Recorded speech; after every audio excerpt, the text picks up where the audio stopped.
Hi, everyone. This is Bill Ritter, and you're watching live coverage from ABC-7 New York. We invite you to check in throughout the day on our website, streaming app, and social platforms for breaking news, up-to-the-minute headlines, and AccuWeather. And remember, you can always find us on Channel 7, your home for Eyewitness News.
Hi, everyone. This is Bill Ritter, and you're watching live coverage from ABC-7 New York.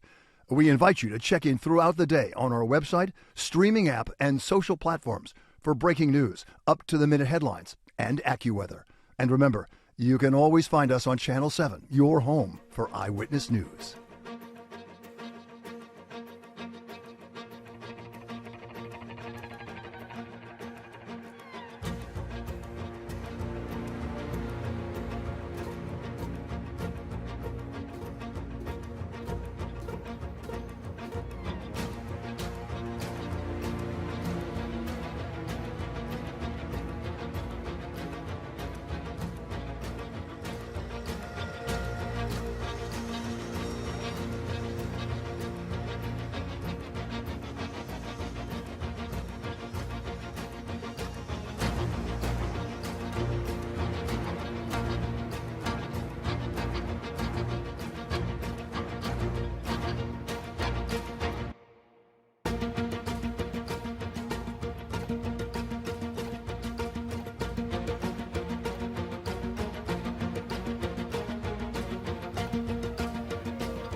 Hi, everyone. This is Bill Ritter, and you're watching live coverage from ABC-7 New York.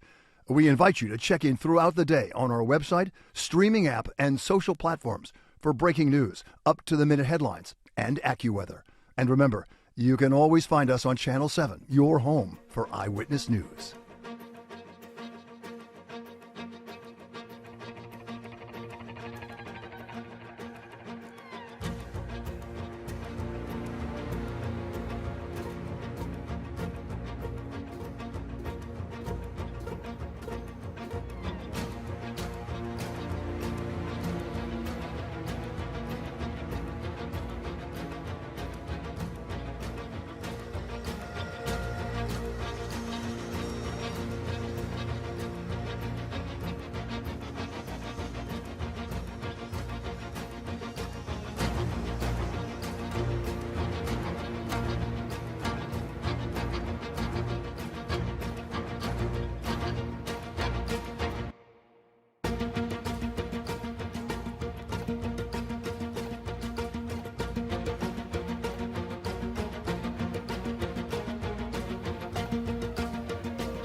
Hi, everyone. This is Bill Ritter, and you're watching live coverage from ABC-7 New York.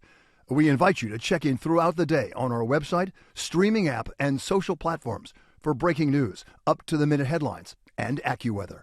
And remember, you can always find us on Channel 7, your home for Eyewitness News.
Hi, everyone. This is Bill Ritter, and you're watching live coverage from ABC-7 New York. We invite you to check in throughout the day on our website, streaming app, and social platforms for breaking news, up-to-the-minute headlines, and AccuWeather. And remember, you can always find us on Channel 7, your home for Eyewitness News.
Good morning, everyone. It is a privilege to be here at Brooklyn College with you this morning.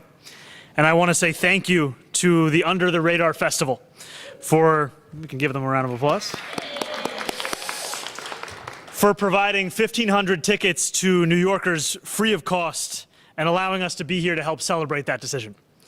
When I speak about making our city more affordable, my vision is not limited to the homes that we live in or the childcare that we're making universal.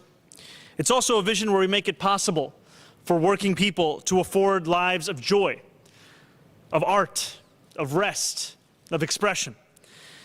And I met New Yorkers today at our giveaway where they shared with me the struggles in their own life.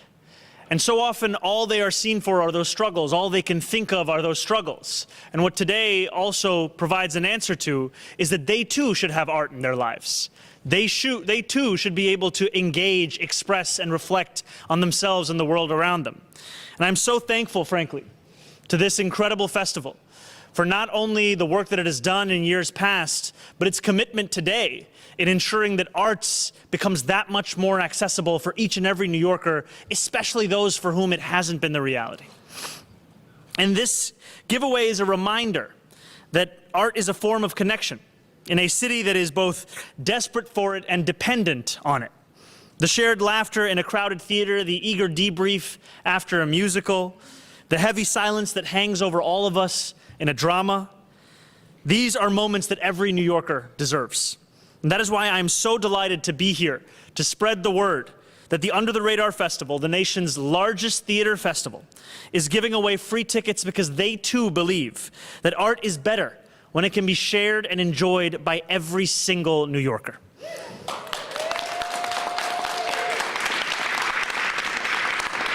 So I encourage everyone to take advantage of this incredible offer and to witness greatness from the stage, because the next legendary New York theater star is probably waiting just behind the curtain. And I even had a man look at me and say, as one former rapper to another, you need to come to my show.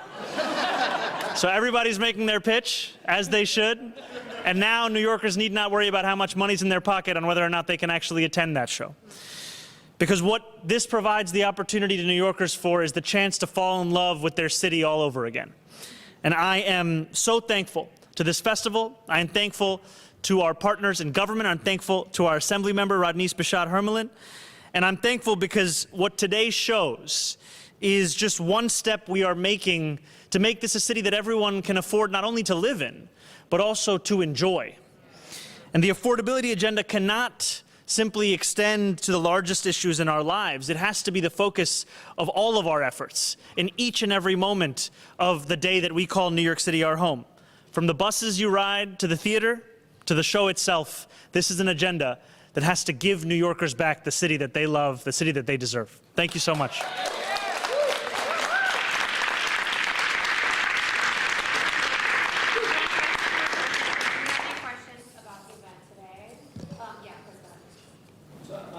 Mayor, question about incidents that happened last night. Two people Sorry, were do you have any shot. questions about the ticket event first, please? Yeah, go ahead first. Can I definitely get a question after? Yes, absolutely. Go right on. Go ahead. You, yes, sir. Yes, go Yes, ahead. sir. Hi, Michael Paulson from the New York Times. I'm curious about whether you see this as a one-off or whether you have a broader critique of the affordability or accessibility of theater in New York, and if so, what you see doing about it. This is just one example of an agenda and an approach that we are going to take to ensure that arts are not simply thought of as a luxury for the wealthy or a treat for the tourists. Arts have to be something that are infused into the lives of everyday New Yorkers. We know that for too long, it has felt as if a world away. There are people just a few blocks away for whom this festival was something they hadn't heard of until this announcement was made. And so we are going to spend our time, our agenda, and the time that we have in office in doing everything we can to bring arts back to New Yorkers all across the 5 boroughs. Go ahead, Chris. Thank you. There were 2 police-involved shootings last night. I was wondering, when were you first briefed on those incidents, and how come you didn't put out comment on it until this morning? Since we're short on time, I also wanted to ask, we reported earlier this week. I'm just going to answer that one, and then I'll come back to you for the second one, just to make sure we answer in totality. So I take it very seriously, the language that I use, and I think that in a situation such as this, you have to be very intentional in what you share. And so while I was briefed about this late last evening, I wanted to make sure that everything that we shared with New Yorkers was the language that we wanted them to know about this. And I've made those broader thoughts clear. And I would also add, frankly, that last night officers were placed in incredibly difficult and dangerous circumstances. The actions they took, they responded swiftly. And I will always emphasize, when someone has been killed, the need for a thorough investigation, as is our current process. And we are going to work to ensure the safety of both officers and New Yorkers at large. And I know you had a second question. Second question. Please. We reported earlier this week that New York City taxpayers at this point have paid more than $600,000 to represent former Eric Adams advisor Tim Pearson in sexual harassment lawsuits. This representation has long been controversial. Do you plan on rescinding that taxpayer-funded private representation from Mr. Pearson? As soon as we read that report, we started to look into it, and when we have anything additional to share, we will do so. But thank you for the reporting. Mayor, following up on the police incidents last night, I'm just wondering about protocol. Do you call the officers? It can be very traumatic if they're involved in a fatal shooting. Did you speak to the police commissioner, or just what was your interaction with the NYPD about it? My interaction continues to be that of which it is on a daily basis, which is a constant interaction with the NYPD and with the police commissioner as well. And I am deeply appreciative not only of her work, but of their work. And what we need to see now is both a recognition of just how difficult and dangerous that situation was, and the investigation that we always know comes as a result of it. Just as a quick follow-up, because these seem to be mental health-related incidents, does it give you any pause about your intention to form a separate Department of Community Safety, to handle mental health incidents? We continue to need an answer to the more than 200,000 mental health calls that the NYPD responds to and receives on an annual basis. And I do continue to believe in the importance of having a mental health unit dedicated specifically to the mental health crisis. And I also recognize the difficulty that last night's situation presented for those officers, and they're acting swiftly to respond to it. Yes, and to follow up on that, how you obviously have public safety experts on your transition team. How are they recommending how a community safety response would be to an incident at Methodist? Have they given steps to how that would take place? This is very much in the conversations that we're having at this time. What I do appreciate, however, is that as we chart a new path forward, that we continue to have a police department that is responding to the needs that are in the immediate. Would necessarily a team have been discharged to Methodist Hospital in the case last night? So those are hypotheticals that we will not engage in at this time. What I will tell you is that I'm appreciative of the work that the NYPD continues to do in responding to public safety needs. Thank you. Hi, Sam from the city. How's it going? Hi, Sam. How's it going? Good. I have a question for my colleague, Greg Smith. He reported on your DOI commissioner attending her resignation. He'd like to know why you accepted her resignation. You know, she has been unwavering in her fight against corruption, and I thank her for her service. She made the decision to offer that, and we will leave the answer as to why she did so to her. You accepted. Can you say why? We are putting together an administration that is dedicated to building a new era in our city, and so we are continuing to make decisions on retention and recruitment. We appreciate her service. Yeah, we'll have time for one more. Miles, go ahead. I just wondered, I'm sorry to go back to the NYPD question. You were sort of here and speaking to us. It's the first time that you've said anything about the officers, and then the tweet you sort of spoke about an internal investigation and about the folks who were killed in those instances. There's questions in the department about why you're not more forceful about the work that those officers did. And then there's also the apparently consternation with the police commissioner about, you know, not hearing from you publicly about it and feeling as though there wasn't enough support for those officers who, you know, fired, and it's a traumatic experience for them as well. I want to be very clear in the first remarks that I'm sharing with you here, as I said earlier today, that last night officers were put in a difficult and dangerous situation. And I continue to appreciate the work that they do every single day in New York City to keep New Yorkers safe. And I also recognize the immense difficulty that comes with that responsibility.